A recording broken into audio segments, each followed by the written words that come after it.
Chapter 8. For reasons unfathomable to the most experienced prophets in Macomb County, autumn turned to winter that year. We had 2 weeks of the coldest weather since 1885, Atticus said. Mr. Avery said it was written on the Rosetta Stone that when children disobeyed their parents, smoked cigarettes, and made war on each other, the seasons would change. Jem and I were burdened with the guilt of contributing to the aberrations of nature, thereby causing unhappiness to our neighbors and discomfort to ourselves. So Mr. Avery told them that if kids misbehave, it makes everything go crazy and the weather goes weird, so they think it was their fault that they're having bad weather in Macomb. Old Mrs. Radley died that winter, but her death caused hardly a ripple. The neighborhood seldom saw her, except when she watered her cannas, type of flower. Jem and I decided that Boo had got her at last, but when Atticus returned from the Radley house, he said she died from natural causes, to our disappointment. Ask him, Jem whispered. You ask him, you're the oldest. That's why you ought to ask him. Atticus, I said, did you see Mr. Arthur? Atticus looked sternly around his newspaper at me. I did not. Jem restrained me from further questions. He said Atticus was still touches about us and the Radleys and wouldn't do to push him any. Jem had a notion that Atticus thought our activities that night last summer were not solely confined to strip poker. Jem had no firm basis for his ideas. He said it was merely a twitch. Next morning I awoke, looked out our window, and nearly died of fright. My screams brought Atticus from his bathroom half-shaven. The world's ending, Atticus, please do something. I dragged him to the window and pointed. No, it's not, he said. It's snowing.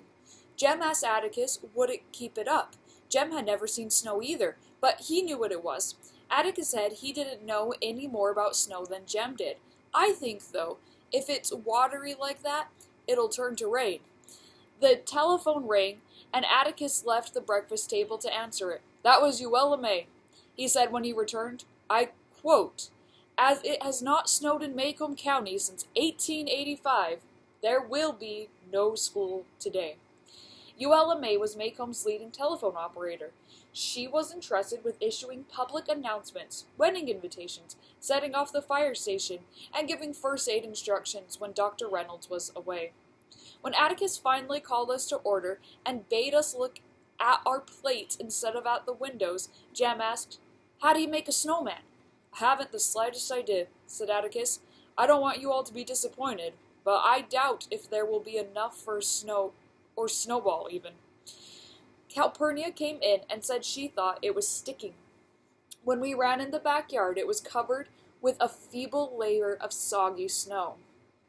We shouldn't walk about it, said Jem. Look, every step you take is wasting it. I looked at my mushy footprint. Jem said if we waited until it snowed some more, we could scrape it up for a snowman. I stuck out my tongue and caught a fat flake. It burned. Jem, it's hot. No, it ain't. It's so cold it burns. Now don't eat it, Scout. You're wasting it. Let it come. But I want to walk in it. I know what. We can walk over at Miss Maudie's. Jem hopped across the front yard. I followed his tracks. When we were on the sidewalk in front of Miss Maudie's, Mr. Avery accosted us. He had a pink face and a big stomach below his belt. See what you've done, he said. Hasn't snowed in Macomb since the Appomattox. It's a bad children like you that makes the seasons change. I wondered if Mr. Avery knew how hopefully we had watched last summer for him to repeat his performance. We know what performance that is. He stands out on his porch and sneezes. And reflected that if this was our reward, there was something to say for sin. I did not wonder where Mr. Avery gathered his meteorological statistics. They came straight from the Rosetta Stone. So again, he's saying, bad kids like you make the weather change. Jem Finch. You Jem Finch. Oh, wrong voice. Jem Finch. You Jem Finch. Miss Maudie's calling you, Jem. You stay in the middle of the yard. There's some thrift buried under the snow near the porch. Don't step on it. Yes'm, called Jem. It's beautiful, ain't it, Miss Maudie? Beautiful, my hind foot. If it freezes tonight, it'll carry off all my azaleas. Miss Maudie's old sun hat glistened with snow crystals. She was bending over some small bushes, wrapping them in burlap bags. Jem asked her what she was doing that for. Keep 'em warm, she said. How can flowers keep warm? They don't circulate. I cannot answer that question, Jem Finch. All I know is if it freezes tonight, these plants will freeze. So you cover 'em up, is that clear? Yes'm. Miss Maudie? What, sir? Could Scout and me borrow some of your snow? Heavens alive, take it all. There's an old peach basket under the house. Haul it off in that. Miss Maudie's eyes narrowed. Jem Finch, what are you going to do with my snow? You'll see, said Jem, and we transferred as much snow as we could from Miss Maudie's yard to ours, a slushy operation. What are we going to do, Jem? I asked. You'll see, he said. Now get the basket and haul in all the snow you can rake up from the backyard to the front. Walk back in your tracks, though, he cautioned. Are we going to have a snow baby, Jem? No, a real snowman. Gotta work hard now. Jem ran to the backyard, produced a garden hoe, and began digging quickly behind the woodpile, placing any worms he found to one side. He went in the house, returned with the laundry hamper, filled it with the earth, and carried it to the front yard. When we had 5 baskets of earth and 2 baskets of snow, Jem said we were ready to begin. Don't you think it's kind of a mess? I asked.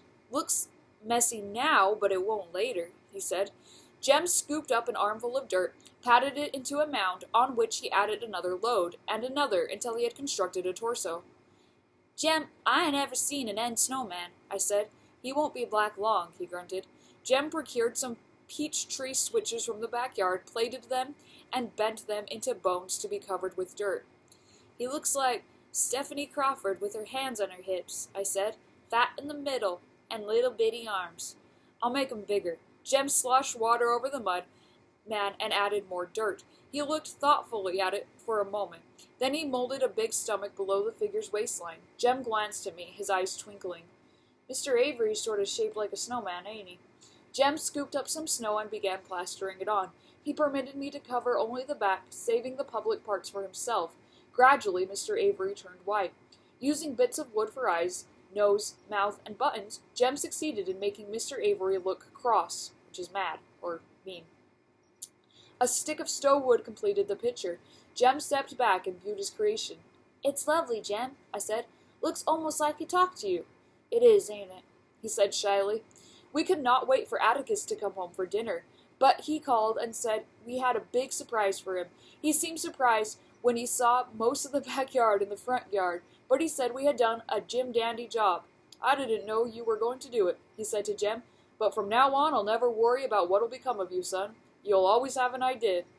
Okay, so if we look at their snowman, it looks a lot like our St. George snowmans that you see on our snow days, where it's mostly dirt, leaves, grass, but Jem coated the front with white snow, so it's a nice-looking snowman. But that's what Jean Louise Scout was referring to when she said she'd never seen an end snowman. She was saying the snowman was black. Jem's ears reddened from Atticus's compliment, but he looked up sharply when he saw Atticus stepping back. Atticus squinted at the snowman a while. He grinned, then laughed. Son, I can't tell what you're going to be. An engineer, a lawyer, or a portrait painter. You've perpetuated a near libel here in the front yard. We've got to disguise this fellow. So a near libel is saying it looks too much like Mr. Avery. He could sue us, which he wouldn't, but that's what he's saying. Atticus suggested that Jem hone down his creation's front a little, swap a broom for the stove wood, and put an apron on him. Jem explained that if he did, the snowman would become muddy and cease to be a snowman. I don't care what you do, so long as you do something, said Atticus. You can't go around making caricatures of the neighbors. Ain't a caricature, said Jem. It looks just like him. Mr. Avery might not think so. I know what, said Jem. He raced across the street, disappeared into Miss Maudie's backyard, and returned triumphant. He stuck her sun hat on the snowman's head and jammed her hedge clippers into the crook of his arm. Atticus said that would be fine. Miss Maudie opened her front door and came out on the porch. She looked across the street at us. Suddenly she grinned. Jem Finch, she called. You devil, bring me back my hat, sir. Jem looked up at Atticus, who shook his head. She's just fussing, he said. She's really impressed with your accomplishments. Atticus strolled over to Miss Maudie's sidewalk, where they engaged in some arm-waving conversation, the only phrase of which I caught was, erected an absolute morphodite in that yard. Atticus, you'll never raise him. So morphodite is an old-school term for like a transvestite, someone who's either male or female. First, their snowman looked like Mr. Avery, then they disguised it, so now it doesn't have a gender. That's what she means by morphodite. The snow stopped in the afternoon, the temperature dropped, and by nightfall Mr. Avery's direst predictions came true. Calpurnia kept every fireplace in the house blazing, but we were cold. When Atticus came home that evening, he said we were in for it, and asked Calpurnia if she wanted to stay with us for the night. Calpurnia glanced up at the high ceilings and long windows and said she thought she'd be warmer at her house. Atticus drove her home in the car. Before I went to sleep, Atticus put more coal on the fire in my room. He said that the thermometer registered 16, that it was the coldest night in his memory, and that our snowman outside was frozen solid. Minutes later, it seemed, I was awakened by someone shaking me. Atticus's overcoat was spread across me. Is it morning already? Baby, get up. Atticus was holding out my bathrobe and coat. Put your robe on first, he said. Jem was standing beside Atticus, groggy and tousled. He was holding his overcoat closed at the neck. His other hand was jammed into his pocket. He looked strangely overweight. He has on so many coats. Hurry, hon, said Atticus. Here's your shoes and socks. Stupidly, I put them on. Is it morning? No, it's a little after 1. Hurry now. That something was wrong finally got through to me. What's the matter? By then he did not have to tell me. Just as the birds know where to go when it rains, Jem and I knew there was trouble in our street. Soft taffeta-like sounds and muffled scurrying sounds filled me with helpless dread. Whose is it? Miss Maudie's, hon, said Atticus gently. At the front door we saw the fire spewing from Miss Maudie's dining room windows. As if to confirm what we saw, the town fire siren wailed up the scale to a treble pitch and remained there, screaming. It's gone, ain't it? moaned Jem. I expect so, said Atticus. Now listen, both of you. Go down and stand in front of the Radley place. Keep out of the way, do you hear? See which way the wind's blowing? Oh, said Jem. Atticus, reckon we ought to start moving the furniture out? Not yet, son. Do as I tell you. Run now. Take care of Scout, you hear? Don't let her out of your sight. Okay, so it was so cold everybody had a fire burning all night, including Miss Maudie. Her house caught fire, and now all the neighbors are evacuating because fire spread pretty quickly on these old-fashioned houses. They don't want the whole neighborhood to catch fire. So they're going down the street to the Radley house to stay out of the way. With a push, Atticus started us towards the Radley front gate. We stood watching the streets fill with men and cars while fire silently devoured Miss Maudie's house. Why don't they hurry? Why don't they hurry? Muttered Jem. We saw why. The old fire truck killed by the cold was being pushed from town by a crowd of men. When the men attached its hose to the hydrant, the hose burst and water shot up, tinkling down on the pavement. Oh, Lord, Jem. Jem put his arm around me. Hush, Scout, he said. It ain't time to worry yet. I'll let you know when. The men of Maycomb, in all degrees of dress and undress, took furniture from Miss Maudie's house to a yard across the street. I saw Atticus carrying Miss Maudie's heavy oak rocking chair, and thought it sensible of him to save what she valued most. Sometimes we heard shouts. Then Mr. Avery's face appeared in an upstairs window. He pushed a mattress out the window into the street and threw down furniture until men shouted, Come down from there, Dick! The stairs are gonna fall! Get out of there, Mr. Avery! Mr. Avery began climbing through the window. Scout, he's stuck, breathed Jem. Oh, God. Mr. Avery was wedged tightly. I buried my head under Jem's arms and didn't look again until Jem cried, He's got loose, Scout! He's all right! I looked up to see Mr. Avery cross the upstairs porch. He swung his legs over the railing and was sliding down a pillar when he slipped. He fell, yelled, and hit Miss Maudie's shrubbery. Suddenly, I noticed that the men were backing away from Miss Maudie's house, moving down the street towards us. They were no longer carrying furniture. The fire was well into the second floor and had eaten its way to the roof. Window frames were black against a vivid orange center. Jem, it looks like a pumpkin. Scout, look. Smoke was rolling off our house and Miss Rachel's house like fog off a riverbank, and men were pulling hoses towards them. Behind us, the fire truck from Abbottsville screamed around the curve and stopped in front of our house. That book, I said. What? Said Jem. That Tom Swift book. It ain't mine. It's Dill's. Don't worry, Scout. It ain't time to worry yet, said Jem. He pointed. Look yonder. In a group of neighbors, Atticus was standing with his hands in his overcoat pockets. He might have been watching a football game. Miss Maudie was beside him. See there? He's not worried yet, said Jem. Why ain't he on top of one of the houses? He's too old. He'd break his neck. You think we ought to make him get our stuff out? Let's don't pester him. He'll know when it's time, said Jem. So Scout's worried that her stuff's going to be destroyed. If the fire gets bad enough, they have to also get all the stuff out of their houses. The Abbotsville fire truck began pumping water on our house. A man on the roof pointed into places that needed it most.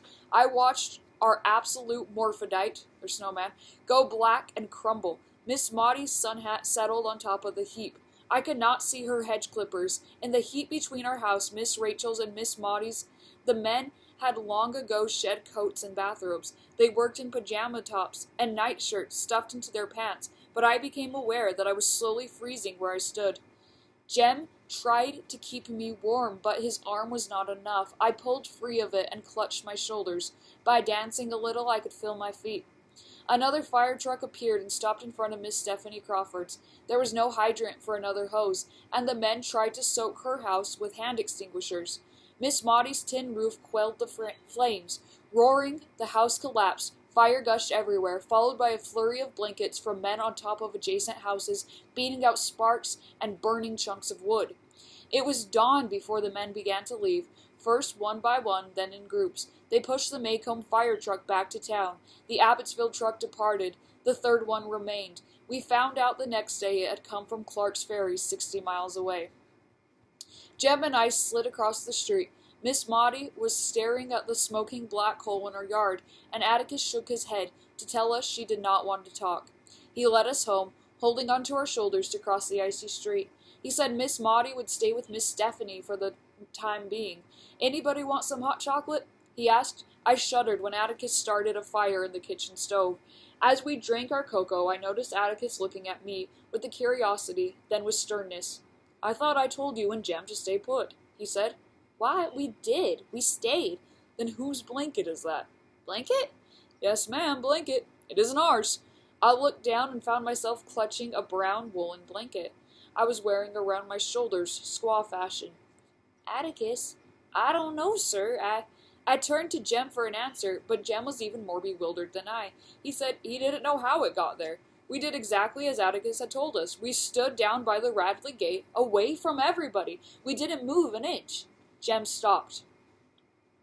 Alright, let's pause right here so you can guess where did the blanket come from. Just like Dora the Explorer. Okay, let's keep going. Mr. Nathan was at the fire, he babbled. I saw him. He was tugging that mattress. Atticus, I swear. That's all right, son, Atticus said slowly. Looks like all Maycomb was out tonight, in one way or another. Jem, there's some wrapping paper in the pantry, I think. Go get it, and we'll... Atticus, no, sir. Jem seemed to have lost his mind. He began pouring out our secrets right and left, in total disregard for my safety, if not for his own, omitting nothing. Knot holes, pants, and all. So he's omitting everything that they've done regarding Boo Radley.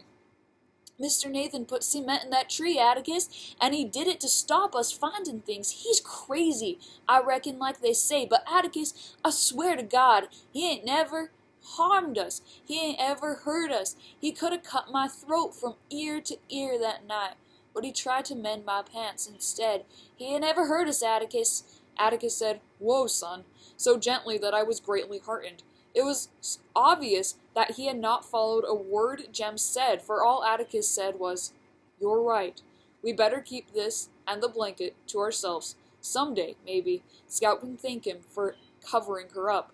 Thank who? I asked. Boo Radley.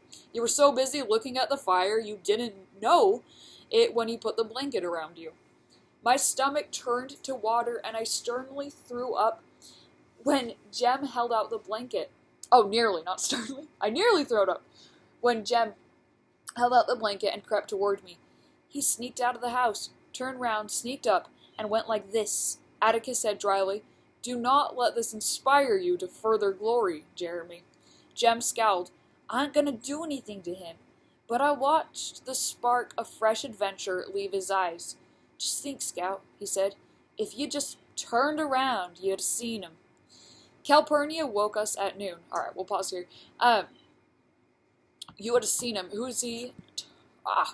Darn you, computer. What if it's recording?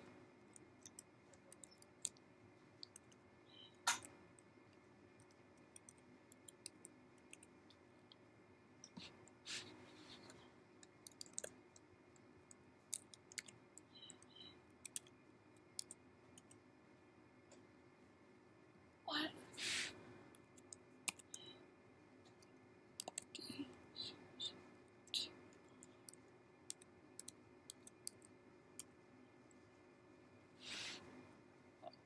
Okay.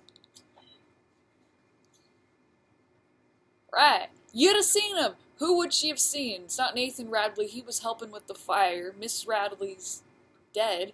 So who's left? He's talking about Boo Radley. Calpurnia woke us at noon. Atticus had said we need not go to school that day. We'd learn nothing after no sleep. Calpurnia said for us to try and clean up the front yard. Miss Maudie's sun hat was suspended in a thin layer of ice, like fly in amber, and we had to dig under the dirt for her hedge clippers. It's their melted snowman. We found her in her backyard gazing at her frozen charred azaleas. "We're bringing back your things, Miss Maudie," said Jem. "We're awful sorry." Miss Maudie looked around, and the shadow of her old grin crossed over her face. "Always wanted a smaller house, Jem Finch. Gives me more yard. Just think, I'll have more room for my azaleas now." "You ain't grieving, Miss Maudie?" I asked, surprised. Atticus said her house was nearly all she had. "Grieving, child? Why, I hated that old cow barn. Thought of setting fire to it 100 times myself, except they'd lock me up. But don't you worry about me, Jean Louise Finch. There are ways of doing things you don't know about.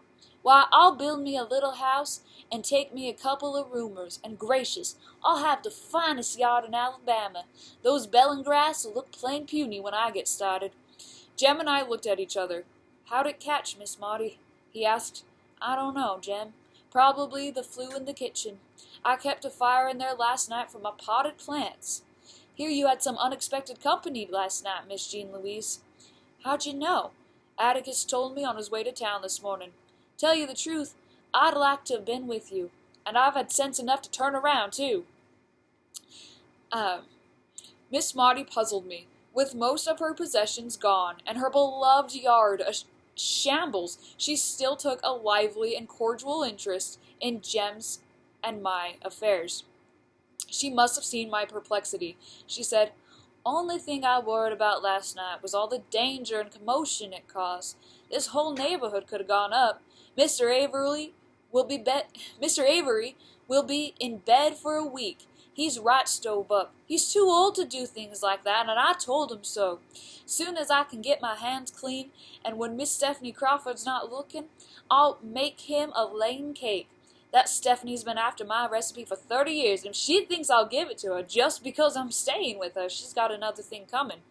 I reflected that if Miss Maudie broke down and gave it to her, Miss Stephanie couldn't follow it anyway. Miss Maudie had once let me see it. Among other things, the recipe called for 1 large cup of sugar. It was still day. The air was so cold and clear. We heard the courthouse clock clank, rattle, and strain before it struck the hour.